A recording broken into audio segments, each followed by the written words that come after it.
குண்டு மல்லி 2 ரூபாய் உன் குந்தலேறி உதிரும் பூ கோடி ரூபாய் பஞ்சு மிட்டாய் 5 ரூபாய்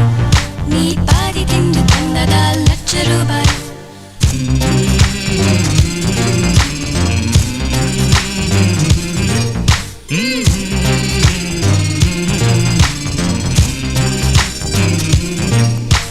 காதலிக்கும் பெண்ணின் கைகள் தொட்டு நீட்டினால் சின்ன தவறு கூட தங்கந்தானே காதலிக்கும் பெண்ணின் வண்ண கண்ணம் ரெண்டிலே இன்னும் பருவம் கூட பவழம் தானே சிந்தும் வேர்வை திருத்தமாகும் சின்ன பார்வை மோட்சமாகும்